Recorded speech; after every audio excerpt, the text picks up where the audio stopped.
Hey, what's going on today, guys? Primal Sabbath here, and today we're going to be taking a look at the Transformers Kingdom Beast Wars Wave 4 stuff. Now, I know a lot of this has more or less been out for a while. I've been sitting on the Waspinator, Shadow Panther, and Tigatron for a couple weeks. They were the last, few that I needed. I know technically Ravage is a convention exclusive, so probably not quite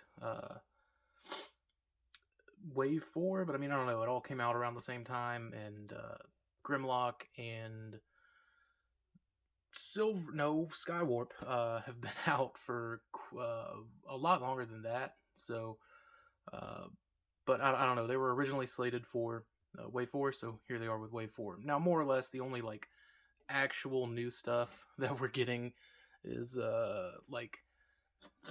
kind of him, but I don't know. It's mostly like those three. So, um, I have no issue with the repaints and it being repaint heavy. The original Beast Wars line was repaint heavy, so more or less I'm fine with it. Also, it's just really cool to get a U.S. released Shadow Panther, so I think that's pretty neat too. But otherwise, kind of an underwhelming wave. So I mean, Shadow Panther, it's just like a new Cheetor. We'll get into more of the differences in robot mode. Ravage, I'm sure a lot of people have seen. We've already taken a look at Grimlock and Skywarp already in their reviews respectively. So we're kind of really just left with these two guys. Now, let me get on to Waspinator first. Unfortunately, there's nothing here that surprises me or excites me. It seems like it's just a kind of like a redo of the Generations Thrilling 31. He does have some differences. I mean, it's obviously not a complete do-over, missing the wing flap gimmick, which I'm fine with. We have these translucent purple wings, which I'm not crazy about. I kind of wish they would have either gone for clear or translucent blue, but the purple matches the eyes, I guess. It's not supposed to be Beast Wars. It's supposed to be Kingdom, and I feel that. What I think is neat is these little mandibles will move, so that's pretty cool. Otherwise, design wise, engineering, it's really the same, more or less, as the old Thrilling 31. So if you have that one, you're not really missing anything not picking this guy up, other than I think maybe this just fits in better with the Kingdom aesthetic. So there's that. Tigatron, on the other hand, I really wanted this to do more for me, and unfortunately it just doesn't. It's literally just an upscaled Cheetor, and while I'm happy to have him as a show character and all that, I think originally we were supposed to get Polar Claw, and I don't know, the weapon storage is a little silly. I'm not a super huge fan of it. Otherwise, it looks fine. I think most people have an issue with the eyes not being painted quite accurately or center or whatever. You can see mine. He's got a bit of a wandering eye there, but it's not as egregious as some of the others I've seen online. But there is that. Also, he comes with pre-yellowing as a weird deco choice. I don't know why they opted for that. They just kind of did. So kind of unfortunate on Tigatron's front. At least his mouth can open and close, but that's more or less it. Again, not super overwhelmingly cool, but kind of winding down. Kingdom and all that stuff.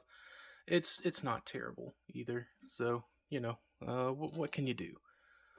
Just kind of appreciate all this stuff for what it is and look forward to Legacy. I'm not really. I mean, I know that technically the Golden Disc Collection stuff is Kingdom, and who knows if that's gonna. I mean, it looks like some of that stuff is shipping a little early. I know I've gotten 2 of those early, and we're waiting on Pterosaur and the actual Tigertron.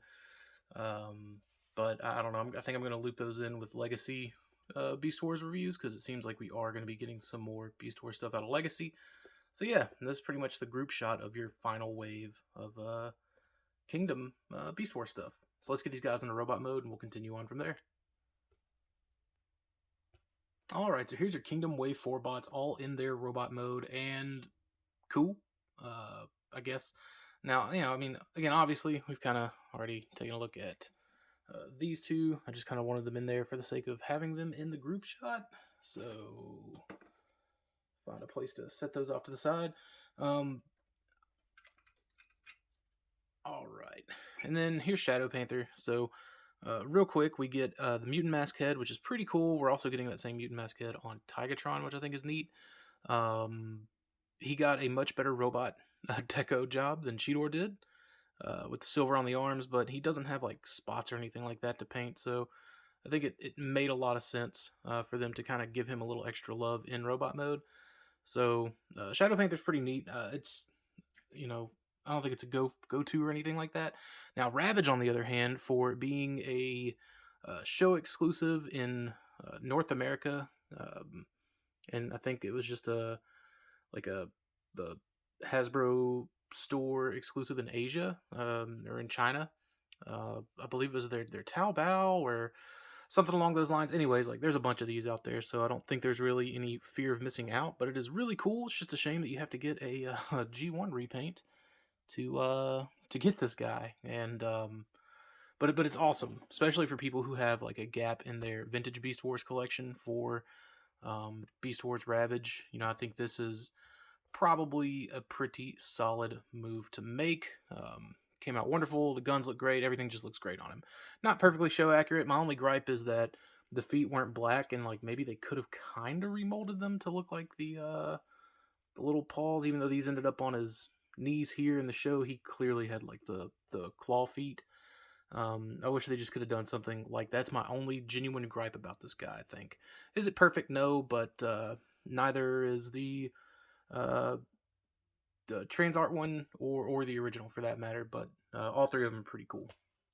So Waspinator, let's talk about him. I think he's going to be the most underwhelming for me in this because, again, like I said earlier, it's just like a diet version of the Thrilling 30. It's a little bit different in some areas, but I think if you have that Thrilling 30, you're not really missing out. I don't get this waist doesn't really lock in for me, which is super unfortunate. Like this is all it's kind of a mess, and that's all like very, very unfortunate. Like nothing in here locks together. This barely hangs on as it is, and then like this, there's nothing. I mean, like there's this little lip right here, but it doesn't really like clip into anything.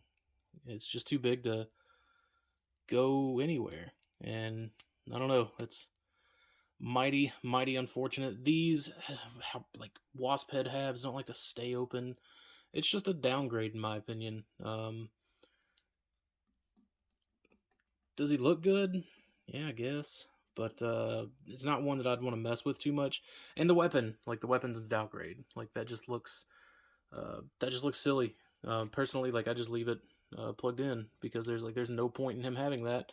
When the Thrilling 31 did it so well, like they could have just at the very least, like they copied so much other stuff off of the Thrilling 30. Could they have not like copied that too? I think the only plus is I didn't care too much for the wing flap gimmick because it did get in the way in robot mode, and you couldn't really get the wings up on the Thrilling 30 like you can on this one. So that I can at least commend it for. I have the Takara Thrilling 30, the Takara Generations Waspinator, and it obviously has the better paint job and things like that compared to the Hasbro one. But I think like even if you have the Hasbro one, you really can't go wrong. At the very least, the face is painted up well. If only this translucent plastic was a little more translucent-y, could see the eyes light up a little bit more, but it isn't really necessary either, to be honest, but there's that. I wish I had better things to say about it. Now, Tigatron, he's a little more finicky than I'd like. He's definitely not perfect by any stretch of the imagination. I only just recently found that this flap can go up and down, and you can kind of keep the tail plugged in if you want it way back there behind his butt, and it kind of sort of hides away. Or if you want to turn it around this way so it looks maybe a little more natural from the back, you can do that too. But again, it's gonna kind of poke out. That I don't know, that's maybe a little too close to the legs there. So you can kind of do that. I guess give him like a little kickstand or something. I don't know. Weapon storage is absolutely disgusting and non-existent on this guy, and that's my biggest gripe. You guys know how I feel about weapon storage. I love weapon storage, but overall, this is a drastic improvement on Cheetor. Like, it's just, I mean, I know it's an upsize to Cheetor, same basic engineering and things like that, but I think it does the job very well. We get the gut gun that, again, doesn't really store anywhere, you know, inconspicuous in beast mode. And then like this just becomes some weird handheld weapon. I wish they would have just like mixed this all around and just kind of did like they did with Ravage and just made it on its own little hinge. I think I would have preferred that a lot more. I mean, technically it is with this, but yeah, this looks ridiculous. No matter what angle like you try to put it on at, it's not super great. I will say though, like tolerances are also kind of still an issue here, mostly with these little side panels. You have to flex these in order to transform him, and it takes like everything's got to be like super perfect for it all to kind of close up.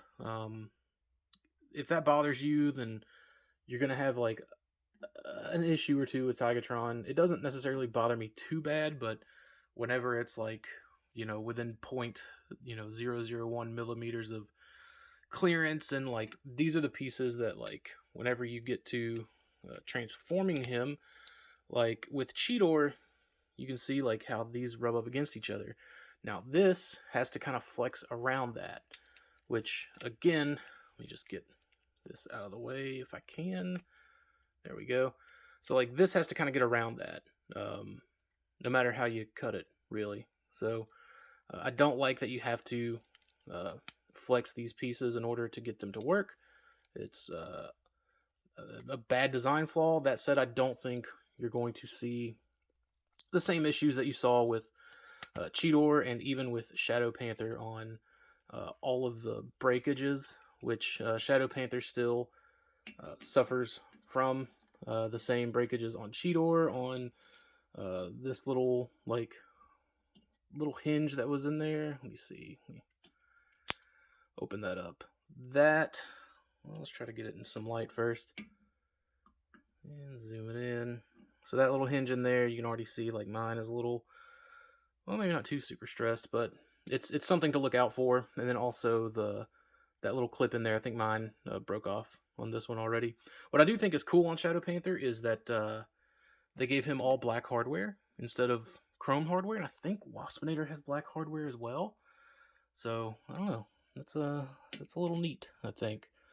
But yeah, let's get everyone back in here for one last group shot. And if you want to know my thoughts on Skywarp and Grimlock, there's a video just for or 2 videos just for those guys. So let's get them all in here. So not as overwhelming as the first wave, not as underwhelming as the second wave. Wave 4 really kind of does its own thing here, I guess, and it's pretty neat. So that's been it for Kingdom. If I knew that like, the rumor mill didn't have like Tarantulas and Beast Wars Inferno on the way for Legacy next year, I would be a little bit bummed. And like we know, like there's an Iguanus in the core class. Now is it going to be Beast Wars Iguanus? Who knows? But I think like it's pretty safe to say like they've said that like we're getting some more Beast Wars for sure in the Legacy line. And we got a couple of repaints coming from Amazon, and I think a Buzzsaw was just kind of teased. So we do have some more stuff on the way. Like if this would have been it for Kingdom, I think my thirst would have been adequately quenched. I would have been upset about no Tarantulas or Beast Wars Inferno, but overall, not awful. I think we got a lot of good stuff out of this year of product, and I'm kind of happy that we're taking a break. My wallet certainly is. And yeah, so that's been it for Kingdom. I was gonna do like a big kind of like group shot of all the Kingdom Beast War stuff. I may do that in a separate video, but I'm in the process of like moving my collection, and that's why I'm talking a little low, because if I talk too loud, there's nothing on the walls anymore, so my voice kind of bounces around in here, and I'm hoping to like not have too much of an echo. If I do, I'm just gonna deal with it on this. I've been like trying to talk low. So, yeah. Anyways, thanks for watching, guys. If you have any questions or comments, leave them in the comment box, and I'll see you all in the next video.